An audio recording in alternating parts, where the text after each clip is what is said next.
Morning and नमस्कार दोस्तों, स्वागत है आप सभी का एक बार फिर से आपके अपने YouTube channel GK search engine पर। आज है 9 अगस्त और 9 अगस्त से रिलेटेड राजस्थान करंट अफेयर्स के जितने भी इंपॉर्टेंट क्वेश्चन हैं सभी हम इस वीडियो में डिस्कस करने वाले हैं।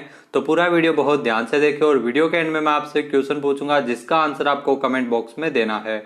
कल के वीडियो में मैंने आपसे क्वेश्चन पूछा था जो था टोक्यो ओलंपिक के महिला 20 किलोमीटर ब्रिस्क वॉक इवेंट में राजस्थान की भावना जाट कौन से नंबर पर रही थी। तो इसका सही आंसर आपको कमेंट बॉक्स में देना था।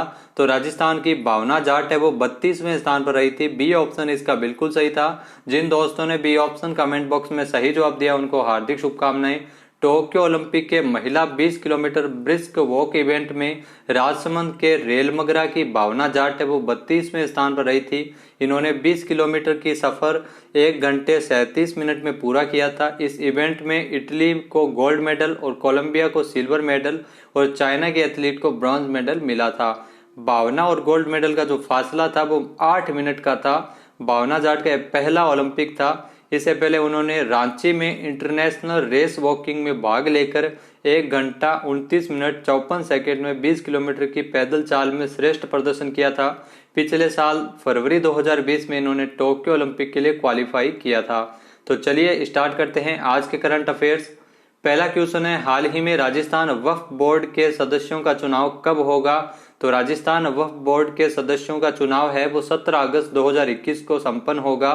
बी ऑप्शन इसका बिल्कुल सही है। आइए जानते हैं इंपॉर्टेंट फैक्ट्स। तो राजस्थान वक्फ बोर्ड के सदस्यों का चुनाव है वो 17 अगस्त 2021 को संपन्न होगा।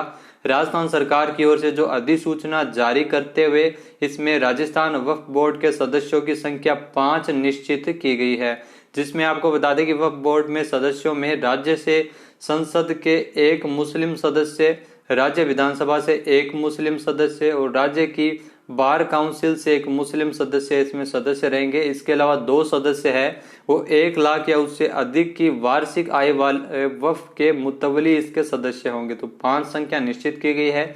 सदस्यों का चुनाव 17 अगस्त 2021 को होगा। नेक्स्ट यहाँ पे क्वेश्चन है, वर्तमान में आपको बता दें कि राजस्थान वक्फ बोर्ड के अध्यक्ष है डॉक्टर खानू खान बुधवाली।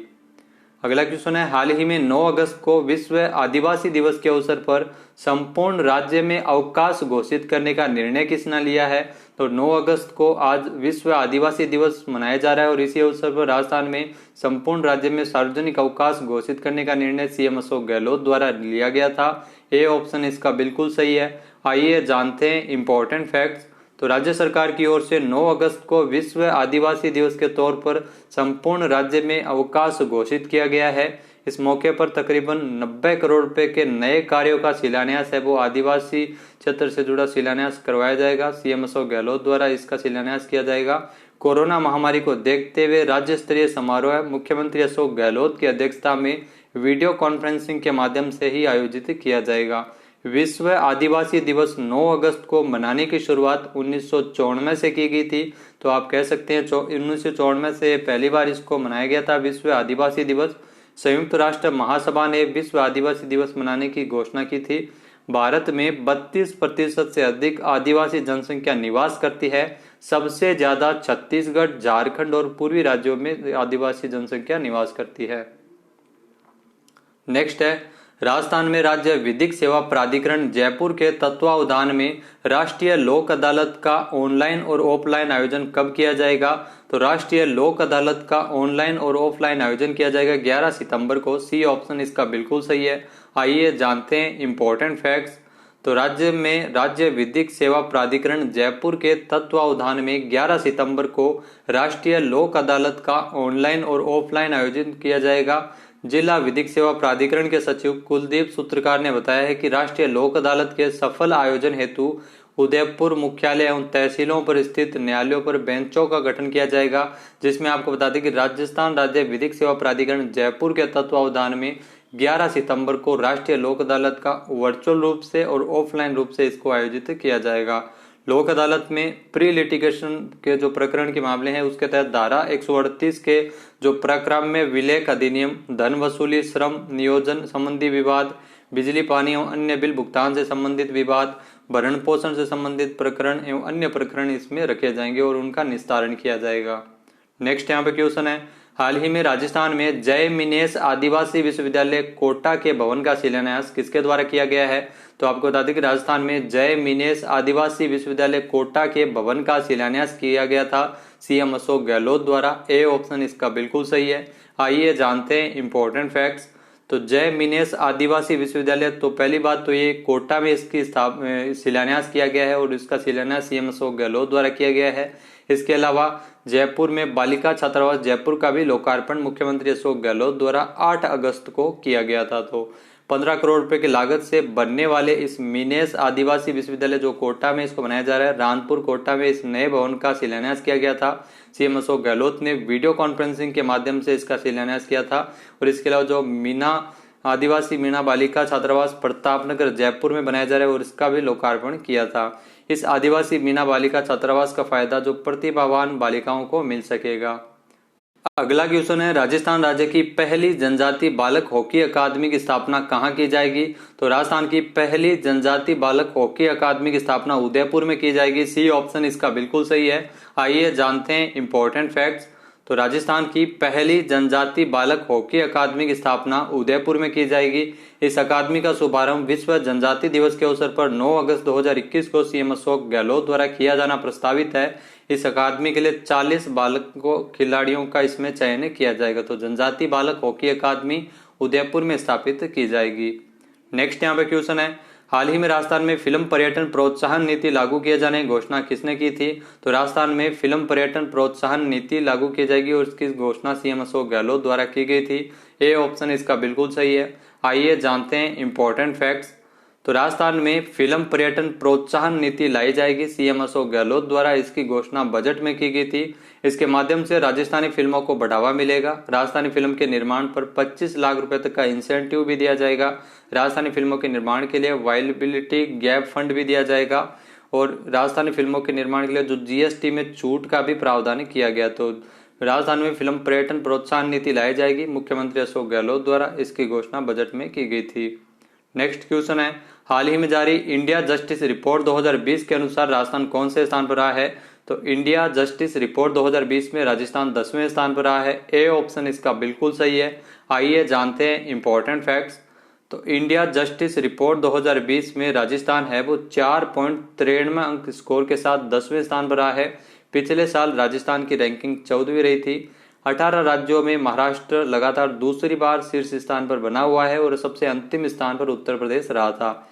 टाटा ट्रस्ट की ओर से centre for social justice common cause, Daksh Vidhi centre for legal policy, राष्ट्रमंडल मानवाधिकार पहल के सहयोग से इंडिया जस्टिस रिपोर्ट 2020 तैयार की गई थी और राजस्थान इसमें 10वें स्थान पर रहा था। इसके अलावा जो रैंकिंग है वो न्याय वितरण प्रणाली के 4 स्तंभों पर आधारित है, जिसमें न्यायपालिका, पुलिस, जेल, कानूनी सहायता में राज्य की रैंकिंग को दर्शाती है। नेक्स्ट यहाँ पे क्वेश्चन है, हाल ही में राजस्थान में एमसेंड पॉलिसी के अनुसार राज्य सरकार ने बजरी खनन में कुल कितने खनन पट्टे जारी किए हैं? तो एमसेंड पॉलिसी के अनुसार बजरी खनन हेतु राज्य सरकार की ओर से 3 खनन पट्टे जारी किए गए हैं। ए ऑप्शन इसका बिल्कुल सही है। आइए जानते हैं इंपॉर्टेंट फैक्ट्स। तो राजस्थान सरकार की ओर से लोगों को बड़ी राहत प्रदान करते हुए जालोर जिले में 2 और भीलवाड़ा में 1 बजरी खनन पट्टे जारी किए। कुल 3 खनन पट्टे हैं वो एमसेंड पॉलिसी के अनुसार जारी किए गए हैं। सीएम अशोक गहलोत के दिशा निर्देशों के बाद लंबे समय से जो बजरी खनन की समस्या और अवैध बजरी खनन की आए दिन समस्या हो रही थी, इसके समाधान के लिए ये एमसेंड पॉलिसी लाई गई है। सीएम अशोक गहलोत द्वारा वैकल्पिक व्यवस्था करने हेतु बजरी की एमसेंड पॉलिसी भी जारी की गई है। तो इसी संबंध में 3 खनन पट्टे जारी किए गए, जिसमें जालोर से 2 और 1 भीलवाड़ा से है। इसके अलावा अगर बात की जाए तो माइंस एवं गोपालन मंत्री प्रमोद जैन भाया ने बताया है कि बजरी खनन के 3 पट्टों में 2 पट्टे जालोर के सायला और जालोर से है और तीसरा है वो भीलवाड़ा के कोटड़ी में इसको जारी किया गया है। अगला यहाँ पे क्वेश्चन है, हाल ही में राष्ट्रीय शिक्षा नीति 2020 लागू करने वाला भारत का पहला राज्य कौन सा बना है? तो इंपॉर्टेंट क्वेश्चन है, मार्क लगा लेना। राष्ट्रीय शिक्षा नीति 2020 लागू करने वाला भारत का पहला राज्य बना है कर्नाटक। बी ऑप्शन यहाँ पर बिल्कुल सही है। आइए जानते हैं इंपॉर्टेंट फैक्ट्स। तो राष्ट्रीय शिक्षा नीति 2020 के क्रियान्वयन के संबंध में आदेश जारी करने वाला कर्नाटक वो देश का पहला राज्य बन गया है। नेशनल एजुकेशन पॉलिसी 2020, जिसमें प्राथमिक शिक्षा से लेकर उच्च शिक्षा के साथ साथ ग्रामीण और शहरी भारत दोनों क्षेत्रों में व्यावसायिक प्रशिक्षण हेतु एक व्यापक ढांचा तैयार किया गया है राष्ट्रीय शिक्षा नीति का। इसमें शिक्षा नीति में जो पिछली राष्ट्रीय शिक्षा नीति 1986 का स्थान लेगी। आपको बता दें कि 29 जुलाई 2020 को लॉन्च हुई राष्ट्रीय शिक्षा नीति 2020 है वो 21वीं सदी की पहली शिक्षा नीति है। 1968 और 1986 के बाद ये भारत की तीसरी शिक्षा नीति जारी की गई थी। इसमें आपको बता दें कि नई शिक्षा नीति है जो राष्ट्रीय शिक्षा नीति, इसके तहत केंद्र सरकार और राज्य सरकार के सहयोग से शिक्षा के क्षेत्र में जीडीपी के 6% के हिस्से के बराबर का निवेश रखा गया है। वर्तमान में अगर कर्नाटक की बात की जाए तो कर्नाटक है वो पहली शिक्षा नीति जारी की गई है। कर्नाटक के राज्यपाल है थावरचंद गहलोत और कर्नाटक के मुख्यमंत्री है बसवराज बोम्मई। अगला यहाँ पे क्वेश्चन है, हाल ही में भारत छोड़ो आंदोलन दिवस कब मनाया गया है? तो आपको बता दें कि भारत छोड़ो आंदोलन दिवस मनाया गया है 8 अगस्त को। बी ऑप्शन इसका बिल्कुल सही है। आइए जानते हैं इंपॉर्टेंट फैक्ट्स। तो 8 अगस्त 2021 को भारत छोड़ो आंदोलन की 79वीं वर्षगांठ के रूप में चिन्हित किया गया है। 8 अगस्त 1942 में भारतीय स्वतंत्रता सेनानियों ने क्रिप्स मिशन की विफलता से प्रोत्साहित होकर भारतीय उपमहाद्वीप में ब्रिटिश औपनिवेश शासन के विरुद्ध भारत छोड़ो आंदोलन शुरू किया था। तो 79वीं वर्षगांठ है वो इस साल मनाई जा रही है। इस आंदोलन के पीछे का विचार भारत में ब्रिटिश औपनिवेश शासन को बिना देरी या बिना समझौता के तत्काल और पूर्ण रूप से समाप्त करना था। तो भारत छोड़ो आंदोलन की वर्षगांठ मनाई गई थी 8 अगस्त को। भारत छोड़ो आंदोलन को अगस्त क्रांति के रूप में भी जाना जाता है। बात कर लेते हैं आज के हमारे क्विज की। तो आज हमारे क्विज है, हाल ही में राजस्थान पशु चिकित्सा एवं पशु विज्ञान विश्वविद्यालय बीकानेर का कुलपति किसे नियुक्त किया गया है? एक बार फिर से सुनिएगा, राजस्थान पशु चिकित्सा एवं पशु विज्ञान विश्वविद्यालय बीकानेर का कुलपति किसे नियुक्त किया गया है? इसका सही आंसर आपको कमेंट बॉक्स में देना है। और अगर ये वीडियो आपको पसंद आए तो इसे लाइक और शेयर जरूर करें, साथ ही साथ हमारे चैनल को भी जरूर सब्सक्राइब करें। इस वीडियो की पीडीएफ फाइल आप वीडियो के डिस्क्रिप्शन बॉक्स से डाउनलोड कर सकते हैं और इस क्वेश्चन का आंसर आप वोट करके भी कर सकते हैं। वीडियो कैसा लगा कमेंट बॉक्स में जरूर बताएं। वीडियो को ज्यादा से ज्यादा शेयर करें, लाइक करें। वीडियो देखने के लिए धन्यवाद। जय हिंद, जय भारत, जय राजस्थान।